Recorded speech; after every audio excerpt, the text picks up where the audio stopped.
দুর্গায়ন মন্দির করার জন্য যেটা শিলান্যাস করেছেন বা টেন্ডার হিডকোকে দিয়ে করিয়েছেন। আমরা আগামী জানুয়ারি মাসের 25 থেকে 31 জানুয়ারির মধ্যে রাজ্যের একটা ব্রিগেড সমাবেশ করব, যে সমাবেশের ডেট আপনারা খুব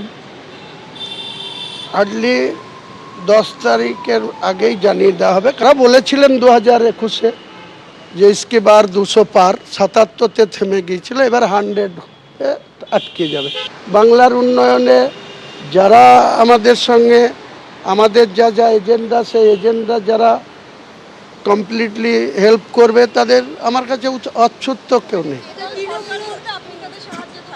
নিশ্চয়, আমি তো বললাম তো তৃণমূল 3 নম্বরে নেমে যাবে। তৃণমূল শাসক দল 294-এর মধ্যে ফার্স্ট পার্টি বিজেপি হতে পারে, তা কোনো মতেই 120 ক্রস করবে না। আপনি আজকের সেকেন্ড পার্টি আমরা আসবো, থার্ড পার্টিতে নেমে যাবে তৃণমূল কংগ্রেস। তার মানে আমি শুরুতে সুদীপ রাহার কাছে আসবো। তৃণমূল কংগ্রেস অভিষেক বন্দ্যোপাধ্যায় আছে, বলে দিই যে এসআইআর হোক বা না হোক, অভিষেক বন্দ্যোপাধ্যায় বলেছিলেন যে একটা হলেও তৃণমূলের আসন বাড়বে।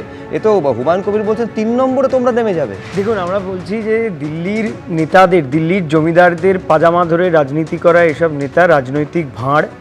তার কুঁজোর ইচ্ছে হয়েছে চিতয়ে শোয়ার। গণতান্ত্রিক পরিকাঠামোয় কেউ যদি মনে করেন ব্রিগেড প্যারেড গ্রাউন্ডে সভা করবেন, করতেই পারেন, কোনো অসুবিধা কিছু নেই।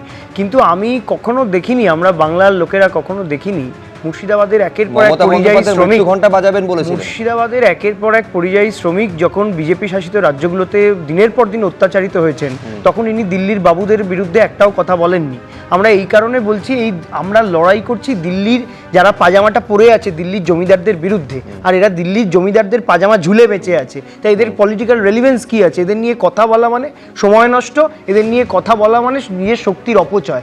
আমরা এই থেকে শুরু করে একাধিক এখানে শব্দ ব্যবহার করলে আক্রমণ করতে গিয়ে কিন্তু তারপরেও বলতে হবে যে হুমায়ুন কবির কিন্তু তৃণমূলের সাসপেন্ডেড বিধায়ক, বহিষ্কৃত কিন্তু নয়। অভ্রসেন, দেখুন, হুমায়ুন কবিরকে যে সাসপেন্ড করেছে সেই লেটারটাও আমরা এখন অবধি দেখতে পাইনি।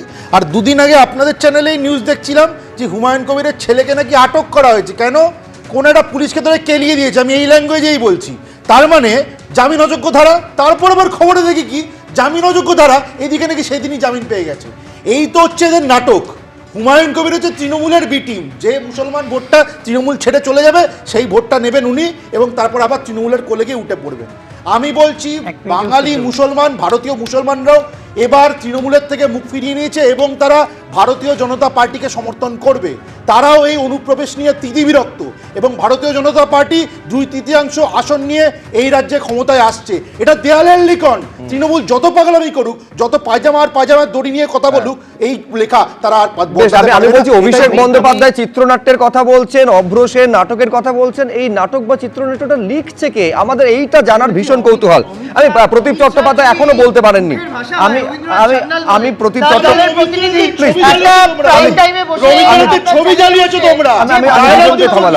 একবারও বলতে পারেননি প্রদীপ চট্টোপাধ্যায়। আমি বলছি প্রদীপদা, মূল হুমায়ুন কবির কার স্বার্থ সিদ্ধি করবেন সেটা তো ভোটের ফলাফল বেরোনোর পর বোঝা যাবে। কিন্তু বলছি 22শে ডিসেম্বর একটা দলের জন্ম নেওয়া জনতা উন্নয়ন পার্টি 1 মাসের মধ্যে তারা যদি ব্রিগেড সমাবেশ করার কথা ভাবে শুধু নয়, বলছেন 10 লাখ লোক নিয়ে ব্রিগেড ভরাবেন, তাহলে তাকে নিয়ে তো চর্চা হবেই না। চর্চা হওয়াটাই উচিত, তার কারণ এখানে আমরা যাদেরকে তৃতীয় শক্তি বলে ভাবছি, বামফ্রন্ট বা কংগ্রেস, তারা তো ব্রিগেড সমাবেশের কথা এখনো বলতে পারলো না। ইনি 1 মাসেই বললেন। তার ফলে বোঝা যাচ্ছে যে এনার বাবরি মসজিদ করার কথা শোনার পরে যেভাবে হঠাৎ অনেক টাকা এসে পড়ছে, ফলে হয়তো ব্রিগেডে গ্রাউন্ডে উনি সভা করবেন বলেও অনুদান অনেক জায়গা থেকে আসতে পারে। বামফ্রন্ট কংগ্রেস এখনও বোধহয় এই ধরনের টাকা পয়সা জোগাড় করতে পারছে না। তো আমার কথা হচ্ছে এই টাকার উৎসটা কোথায় সেটা আগে উনি পরিষ্কার করে বলবেন। তার কারণ না হলে উনি 2 নম্বরে এসে গেলে আবার দুর্নীতি নিয়ে ওনাকে আক্রমণ করা হবে। কিন্তু মুশকিল হচ্ছে, দেখুন, এই যে বাইনারিটা কি উনি ভাঙতে চাইছেন? উনি কিন্তু বাইনারিটা ভাঙতে যাচ্ছেন না। উনি কিন্তু সেই ওনার আসল জায়গাটা হচ্ছে মুসলমান মোল্লাতন্ত্র তৈরি করা এবং হিন্দু এবং মুসলিম, এর বাইরে কিন্তু উনি কথা বলছেন না। তার ফলে উনি কি তৃতীয় শক্তি হয়ে উঠবেন, নাকি ওই যে যিনি একে থাকবেন তার হাত ধরে সরকার গড়বেন? এবং আমি শুধু একে- একটা কথা সাপ্লিমেন্ট করি। আজকে এই মন্দির মসজিদ রাজনীতি নিয়েও অমিত শাহকে প্রশ্ন করা হয়েছিল। তিনি বলছেন যে তৃণমূল কংগ্রেস এবং তৃণমূল থেকে বেরিয়ে আসা একজন এমএলএ তারাই করছে মন্দির মসজিদ নিয়ে রাজনীতি। হ্যাঁ প্রদীপ।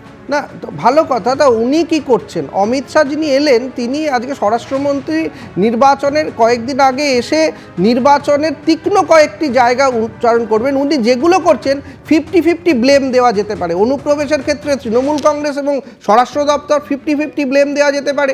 এসআইআর নিয়েও 50-50 ব্লেম, মানুষকে হয়রানি করা হচ্ছে, বিজেপির সেখানে সাংগঠনিক উপস্থিতি কোথায়? ফলে উনি যে জায়গাটায় হিট করছেন না সেটা হচ্ছে টাকা পয়সা নেওয়া এবং এই যে দুর্নীতির অভিযোগে যে তদন্তগুলো হচ্ছে তার শেষটা কোথায়, এই জায়গাটায় হিট করছেন না। এই জায়গাটায় যদি হিট করতেন তাহলে কিন্তু আমরা বুঝতে পারতাম যে উনি সত্যি ক্ষমতায় আসতে চাইছেন। কারণ বিজেপির প্রত্যেক মুখপাত্র এবং নেতামন্ত্রীরা তো বলছে যে এসআইআর হয়ে গেলেই আমরা ক্ষমতায় আসবো। তো এসআইআর হয়ে গেছে, উনি ক্ষমতায় আসছেন, রোজ নতুন করে সেটা শোনার তো কোনো প্রয়োজন নেই। আমরা বুঝে গেছি বিজেপি ক্ষমতায় আসবে, কিন্তু দেখুন ক্ষমতায় ওনারা আসামে ছিলেন, আসামে তো জমিও পেয়েছেন।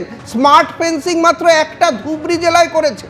এই ধুবড়ী জেলায় একটা স্মার্ট ফেন্সিং মডেল করতে পেরেছেন, বাকিগুলোতে স্মার্ট ফেন্সিং করতে পারলেন না, যাতে যাতে একটা না অর্ধসত্য বলবেন না, না অর্ধসত্য আরে বলবেন না। ত্রিপুরায় fencing নেই কেন? আপনি কি যেখানে চান না ত্রিপুরায় আসামে fencing নেই কেন? পশ্চিমবঙ্গে আসামে fencing ত্রিপুরায় হোক? অনুপ্রবেশকারী আপনি কি ঢুকে তৃণমূলের এই হোক? লক্ষ্যজনক না, স্ট্যান্ডার্ডে fencing আরে হোক, জম্মু কিন্তু আপনি কাশ্মীরে এলে, জম্মু আপনি যেখানে আছেন তার মডেলটা কি? আপনি যেখানে আছেন তার বেশ মডেলটা বেশ বেশ কোথায়? আমি দেখুন একটা বিষয় হচ্ছে মন্দির মসজিদ রাজনীতি। গতকাল আমরা দীর্ঘ আলোচনা করেছিলাম, যেখানে যখন এই দুর্গা অঙ্গনের শিলান্যাস করছেন মুখ্যমন্ত্রী, পাল্টা হুমায়ুন কবির বলেছেন যে মোল্লাদের নেতা তো আমি সাজবই। আজকে এই নিয়ে যখন প্রশ্ন করা হলো, অমিত শাহ বলছেন যে তৃণমূল কংগ্রেস এবং তৃণমূল থেকে বেরিয়ে আসা একজন এমএলএ তারা করছেন মন্দির মসজিদ নিয়ে রাজনীতি। কি বলেছেন দেখাবো, তারপর আমি সৈকতের কাছে আসছি। দেখুন। मंदिर और मस्जिद दोनों की राजनीति कौन कर रहा है? एक तृणमूल से निकले हुए एमएलए कर रहे हैं और एक तृणमूल कांग्रेस कर रही है। चुनाव के वक्त ये सब करने की परंपरा कितनी उचित है वो बंगाल की जनता को तय करना पड़ेगा, मगर मुद्दा यहाँ तक सीमित नहीं हुआ है। युवाओं की रोजगारी का है, महिलाओं की सुरक्षा का है, घुसपैठ का मुद्दा है, भ्रष्टाचार का मुद्दा है, इंडस्ट्रीज के पलायन का मुद्दा है, गिरते जा रहे इंफ्रास्ट्रक्चर के स्तर का मुद्दा है। ढेर सारे मुद्दे हुए, कहीं से बच नहीं सकते। সৈকত গিরি। না দেখুন, এই রাজ্যের মাটিতে এই চিত্রনাট্যগুলো লিখছে কারা? লিখছে তারাই যারা আসলে ওপরে দিল্লিতে বসে ঠিক করে দিচ্ছে অমিত শাহর ছেলে জয়শাহ আইসিসির প্রধান হবে, বিসিসিআই প্রধান হবে, এখানে মমতা বন্দ্যোপাধ্যায়ের ভাই ভাইপোরা ক্লাবের মাথায় বসবে। হুমায়ুন কবির 2019-এ বিজেপির লোকসভার প্রার্থী ছিল, 2021-এ এখনো তৃণমূলের এমএলএ। আমরা তৃণমূল বিজেপি বিরোধী এই রাজ্যে একটা তৃতীয় বিকল্প করতে চাই। আজকে যারা আইটি হাবের জমি, সেই জমিকে মন্দির বানাতে চায়, আজকে যারা এই রাজ্যের মাটিতে মন্দির মসজিদের ভাগ করতে চায়, তারা আসলে পরিকল্পিত রচনা রেখেছে। না, তৃতীয় বিকল্প তৈরির জন্য তোমরা কি হুমায়ুন কবিরের হাত ধরবে কিনা? হুমায়ুন কবির বলছেন কেউ অচ্ছুত নয়। হুমায়ুন কবির তো এখনো তৃণমূলের এমএলএ সুব্রতা, তৃণমূল বিজেপি যৌথ প্রোডাকশন হুমায়ুন কবির। আমরা তার দায় নেব কেন? আমরা তৃণমূল বিজেপি বিরোধী সমস্ত মানুষকে এক করতে চাই।